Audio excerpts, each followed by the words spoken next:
Hi folks, Matt Easton here, Scholar Gladiator. So yesterday I posted up a video talking about the proposals of the UK government to add a specific type of machete, which, well, it remains to be seen. This is a proposal at this stage. It's a proposal, so it remains to be seen exactly what's going to potentially become law or not. We just don't know.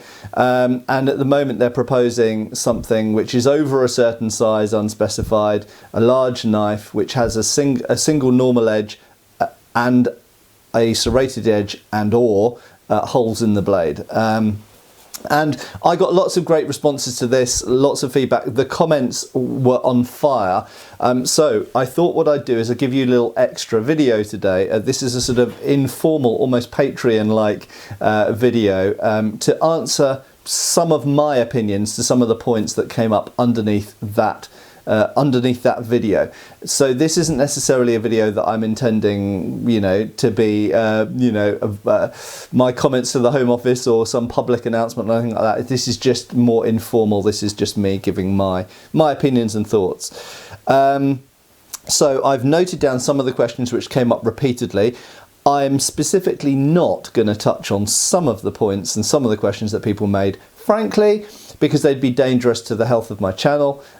We've seen, other channels be penalised for discussing certain topics, so I'm not going to discuss those topics.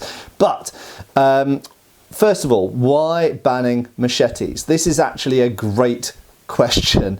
So the frank answer is because machetes have been used in some crime in the UK. There are certain gangs and certain types of gang that like to use machetes. It's become fashionable, it's become chic, shall we say.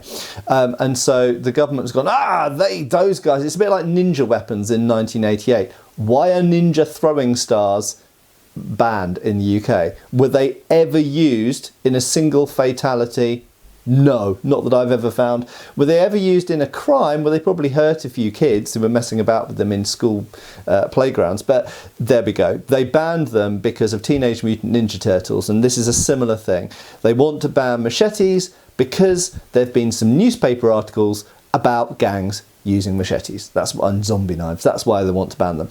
And, they appear on The Walking Dead. So if you look at weapons that have been popular on The Walking Dead, those are the weapons that the UK government wants to ban. Samurai swords, machetes, these types of things, batons. So if it's been on The Walking Dead, the UK government wants to ban it. Thank God, I don't think barely any, rapiers or longswords or sabres were featured on The Walking Dead. Anyway, right, so that's the basic answer.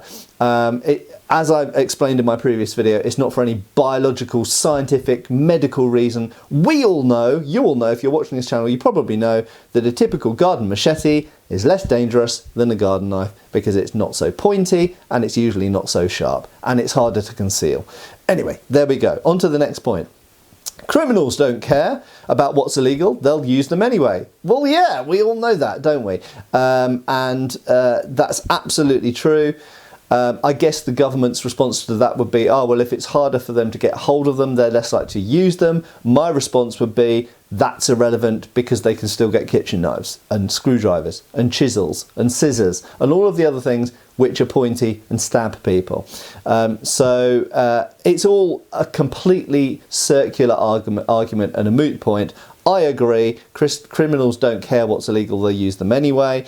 The government thinks that if they can just reduce the number of things in circulation, that will somehow reduce crime, but they seem to be suffering an absolute logic fail because, of course, they're not realising that if you take away one weapon, if you just make it cease to exist, people will use another weapon.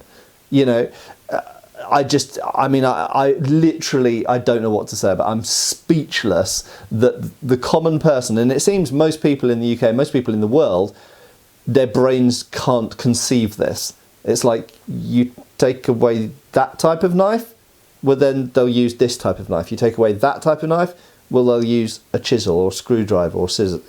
It's just, we're surrounded by potential weapons. I don't understand why most people don't realise that, but there we go. Right, on to the next point. The government only cares about being seen to do something. Yes, I sort of agree and I sort of disagree. Let me explain that. So first of all, I agree that they are wanting to ban machetes because machetes have featured in a few cases on the news, much like samurai swords did. And so they go, we've got a great soundbite here. If we can go, boom, whether we're the Tories, the Labour, whoever, we banned machetes. You saw them in the newspaper, you saw them in the Daily Mail and the Mirror last week. We have banned them. So there'll never be any more crime with machetes. There'll be crime with kitchen knives and screwdrivers anyway, but we don't care about that. We banned that thing that was in the newspaper last week. Yes, I 100% agree that that's one of their prime motivations. That's why they're going after machetes. However, here's the counter to that. What I would say is the government does care about reducing knife crime because it's one of the hot topics in the UK, and both the Conservatives and the Labour Party are using it as a weapon against each other. If you only have to look at debates in Parliament, you can look them up on Hansard. I've been reading some myself. And it's very clear that the Labour Party and the Conservative Party are using knife crime against each other. So if one party can get the numbers down, it will make them look good, and that will give them an advantage over the other political party. And of course, it increases their kudos with the public and everything else. So I do think that there is a government desire to reduce knife crime. Unfortunately, some of the ways that they could reduce knife crime are unpalatable to them, and it's easier to ban a machete than to actually deal with some of the deeper rooted social and economic problems that lead to knife crime. And so they just avoid that. So that's why we keep having this continual cycle. I'll come back to this point later. Right. This is another common point. We cannot affect the decision at this point. There's no point responding. They'll just do what they like. Do you know what? Unfortunately, that's probably true. So my past experience of government consultations is it is a lie, it is a con. We don't live in a democratic country. There are only two political parties really that we can vote for. I'll come back to the politics point in a bit. And these consultations are really BS. Okay, they're just to maintain the illusion of the fact that we live in a fair and free and liberal and democratic country, when really we don't, because they decide how they're going to change the law. We respond. In some cases I've seen where like 80-90% of the public said X, and the government went, we have read all your responses and decided to do Y. So yeah, they do what they want. However, here's my counter.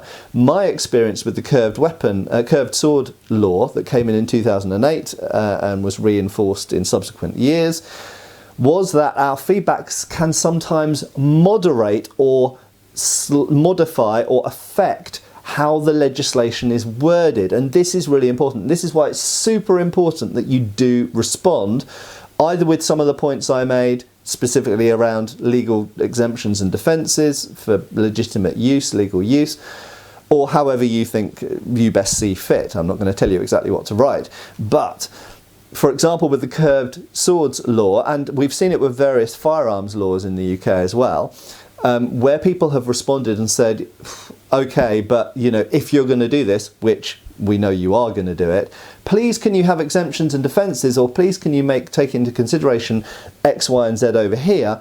And this is why I'm still able to own and deal in antique swords, because antiques are exempt, because we campaign for antiques to be exempt. And also why curved swords, modern katanas and sabres and things like this can be owned for martial arts, reenactment, fencing, filming, theatre, all of these things, because we argued for and campaigned for this.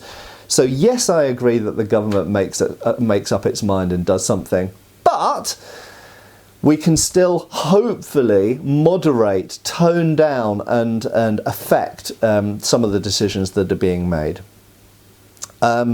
The next point that people often make is these laws, we already have laws that exist that cover all this. Yes, I 100% agree. The fact is, in the UK, it is illegal to walk around with a knife or a sword or anything else like that unless you've got some specific legitimate legal reason. For example, I am at a reenactment event at a castle displaying a medieval battle in front of the public. Clearly, reenactors are allowed to carry reenactment swords for reenactment.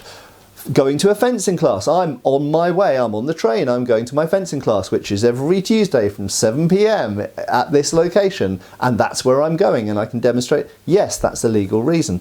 I have just bought this antique sword from a shop and I am taking it home. Here's the receipt. There's the shop that I bought it from. These are examples. A chef on his way to work carrying his own box of chef's knives. This is allowed. A tradesman on his way to the building site. Yes, this is allowed. So these are all legal, legitimate reasons. And frankly, although the law looks draconian in Britain, 95% of the time, only 95 you'll hasten to notice there, but 95% of the time the police are sensible and they understand that, yeah, there's lots of legitimate uses for these objects, and they like, yep, that's fine, on your way. I have been, by British police, I have been seen in public with swords and they said, are you doing fencing? Are you doing martial arts? Yes, I am. Okay, that's fine, on your way. I know other people who've been stopped and searched in London tube stations. They've had a bag full of swords. I'm on my way to my fencing class. That's fine. So the law does kind of work, but if you are carrying a knife around without good reason, then yes, you're going to get it confiscated and probably you're going to be charged with it, charged with a crime. If you're in a nightclub carrying a knife, then yeah, you shouldn't be, okay? Unless, there are some exemptions anyway, but I won't go into that, that's for another video. But the fact is, yes, the laws already exist. So if someone's carrying a machete in the street, that is already illegal. What this new law is about is making machetes banned. Like, you can't own them at home, you can't chop branches off a tree in the forest with them, just banned. And that's what we need to try and modify. That's why it's really important to respond to the consultation. Next point, what happens if they confiscate your machete or knives? Well, what happens, if they knew that you owned a load of machetes, or you were a machete dealer, I don't know, gardening tool dealer, and you had a load of machetes, they would come and seize them and go, these are now verboten. They'd take them, they'd destroy them, whatever, and you'd be gone. You wouldn't get any financial recompense, I wouldn't think. And that would be the end of things. Would they charge you? History suggests probably not, but maybe. And if they did charge you, it would be with a fine. You wouldn't do prison time or anything like that. But if you're a criminal and they seize your machete or knives, now this is a more interesting question. So say, for example, you were a drug dealer living in a certain part of London and they raided your home looking for drugs, but it turns out you'd hidden them and they couldn't find them, but they did find a machete. Now you own a machete because you're a drug dealer and you're worried about rival gangs coming over and trying to steal your drugs and beat you up, so you carry a machete for home defence because you're a drug dealer. Everything about this is illegal. What happens to that person? Well, the police now will go over, they'll seize the machete, they'll take it away, they'll destroy it. So what the police will do is they will proudly say on their social media, we have taken one more weapon off the streets. What does that drug dealer do? Is he now machete-less? Well, he's machete-less. What does he do? He goes and gets another weapon. He goes and gets a hammer or a screwdriver or a chisel or a kitchen knife or an axe. It doesn't matter. Even if he can't buy another machete because machetes are banned now, he just goes and gets another weapon. You haven't taken a weapon off the street. It is only a weapon. That machete is only a weapon because it's owned by a drug dealer. The drug dealer still exists. You haven't exterminated them. You haven't deported them. They still exist, and they're still going to want a weapon for the same reasons as they wanted a weapon before you confiscated it. So you take the machete away, they go online, oh, I can't buy machetes now because they've been banned. Just buy a large kitchen knife then, or a chisel, or a screwdriver, or an axe, or a whatever, hammer. There we go. So there's still a weapon on the streets. What you have done is displaced a weapon.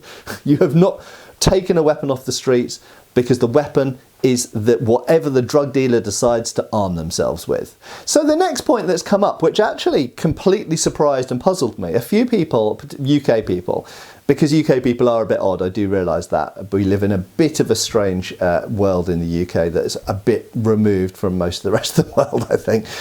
Gardeners don't use machetes. Well, look, there are gardeners and there are gardeners. So I grew up in West London. with a relatively small garden, and yes indeed, I did not use a machete. However, I no longer live in London and I no longer have a small garden. I now have about an acre of land with about 40 trees on it, and my garden backs onto a National Trust forest. And surrounding me is lots more forest and lots more gardens with trees in, huge, great, massive bushes that it's quite difficult to keep under control. And I'm surrounded by farms, by farmers who have shotguns and use billhooks and scythes and things like this for all sorts of stuff, for clearing brambles and this kind of stuff when they don't want to use petrol or electric powered things for various reasons. The fact is, you can't necessarily measure other people purely by your own little narrow life experience. I use machetes and billhooks and sickles and things like this on a fairly regular basis. I also use, yes, hedge trimmers and lawn mowers, axes, more typical tools that more people use. But the fact is, I have like 40 trees on my property and loads of massive laurel hedges, holly bushes that grow everywhere. I use machetes, billhooks and sickles on a regular basis, and large knives, it has to be said, on a regular basis for gardening. Okay, it's as simple as that. So just because you have an allotment in your city or town that you live in, don't measure that by someone who lives out in the countryside. Okay, very different world and way of gardening, essentially. Next question's difficult. Why has knife crime increased in the UK? Well, obviously, a lot of people will be shouting answers at their screens, and I can't discuss all of my ideas on this topic, but fundamentally I will say simply this: it is a very complicated, very complex matter in the UK. To full disclosure, I have worked for the Home Office myself in the past, so I've worked for UK government. I worked in criminal injuries compensation, so I was literally looking at crime reports, many of them with knives, glasses, tools of various sorts, on a day-to-day basis. I have also consulted for the Metropolitan Police on self-defence stuff. I have also trained with people who train Metropolitan Police in self-protection, self-defence. And you know, a whole bunch of other stuff in my life has been related to this matter. And my opinion is that we could loosely term the knife crime rise in the UK under the title cultural. There has become a culture of knife crime, and to tackle that culture of knife crime is very complicated and needs to be approached from many different directions, many different ways. Much of it is related to poverty, much of it's related to gangs, specific details of gangs, like where gang territories meet. I watched verbal evidence being given by the Chief of Reading Police as to why knife crime had increased so much in Reading, in Berkshire, around the station, and she candidly said it's because there are rival gangs trying to basically fight over territory to control the drugs trade around Reading Station. So I would say, look, if you've got 90% of stabbings are related to the drugs trade, your problem isn't knives. Your problem is the drugs trade. Your problem is breaking up those gangs. And, you know, if all your stabbings, be logical about this, be clever, employ some clever people, pay good money to intelligent people to get them in the right positions. Look at the statistics. If all of your stabbings are happening around the station, well then tackle the problem of stabbings around the station. If 90% of your stabbings in Reading are happening around the station because of the drugs trade, tackle stabbings around the station to do with the drugs trade.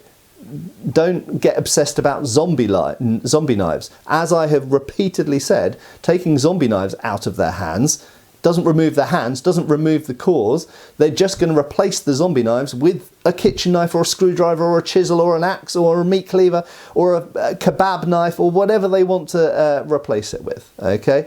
The zombie knife is not the important bit. The important bit is, why are they stabbing each other? And where are they doing it? When are they doing it? Tackle those things, okay? Be clever. Right. The next point, which has come up a lot, particularly from Americans, I have to say, is change political party. You get what you vote for. I'm sorry, but if you say that, you know nothing about UK politics. Okay, the fact is we only have two main political parties in the UK. Yes, we have others that they sometimes go into coalition with. I've worked under a coalition government myself, and actually it was better than a typical government. But we only have the Conservatives and Labour. Now, I'm not going to get into... I've voted for both in my life, for being fully candid there. But the fact is that they both have very similar policies on knife crime. They both want to ban loads of stuff. And we've had Conservative, then Labour, then Conservative during the time that I worked in government. And they all had very similar policies on this. So basically, it's a moot point. We only have two main parties, and they've both got the same, roughly the same policies on this. And they're both as bad as each other. I don't like either of them. And that's the only choices we've got. Who else is there to vote for? What other main political party can get into power? I wish there was one. Okay, moving on from politics.